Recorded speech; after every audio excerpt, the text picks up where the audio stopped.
ఒక్కొక్కసారి కొన్ని సందర్భాల్లో దీర్ఘకాలిక వ్యాధులు అనేవి మనిషిని ఆవరించినప్పుడు అవి ఎందుకు వస్తాయి అనేది చాలా వరకు అర్థం కాదు చాలామందికి.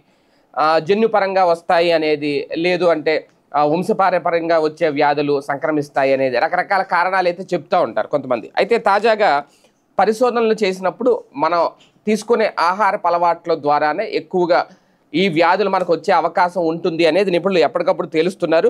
తాజాగా మధుమేహానికి ముప్పు ఏంటి అంటే ప్రధానంగా ఈ ఫ్రెంచ్ ఫ్రైస్ వల్ల కూడా ఎక్కువగా మధుమేహం ఎక్కువ వస్తుంది. వాస్తవానికి దీన్ని ఏదో అఫీషియల్గా ఫ్రెంచ్ ఫ్రైస్ అని పిలుస్తారు, కానీ చెప్పాలంటే అది బంగాళదుంప మొక్కలు కోసి అది ఆయిల్లో వేపుకొని తినడం అనమాట. అంతకుమించి ఏమీ లేదు.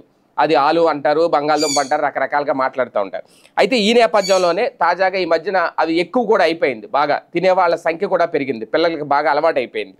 వారానికి 3 సార్లు గనక ఈ ఫ్రెంచ్ ఫ్రైస్ తినడం వల్ల మధుమేహం వచ్చే ప్రమాదం 20% పెరుగుతోంది అనేది తాజాగా అధ్యయనంలో వెల్లడైంది.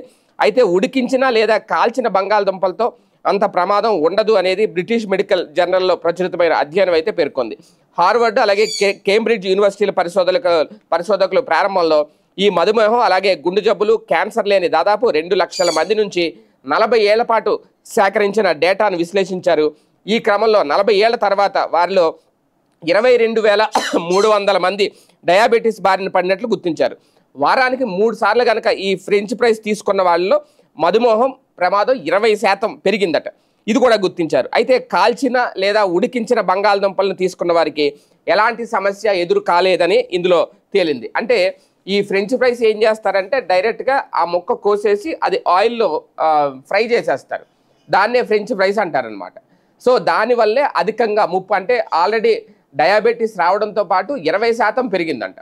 అదే ఇవే బంగాళదుంప మొక్కల్ని ఉడికించిన లేదంటే కాల్చి తీసుకుంటే మాత్రం మళ్ళీ ఎలాంటి ప్రమాదం లేదు అని అయితే ఇందులో తేలింది. చాలామంది చిన్నారులకి ఎక్కువ అలవాటు చేసేస్తున్నారు ఈ మధ్యన. ఇదొక సినిమా హాల్కి వెళ్ళినా ఎక్కడికి వెళ్ళినా ఇదొక ఫ్యాషన్ అయిపోయింది. ఓకే, తిండి వాళ్ళ తినే ఆహారపు అలవాట్లు మార్చుకోకపోతే ఇలాంటి ఇబ్బందులు అయితే ఉంటాయి అనేది నిపుణులు చెప్తున్నమాట.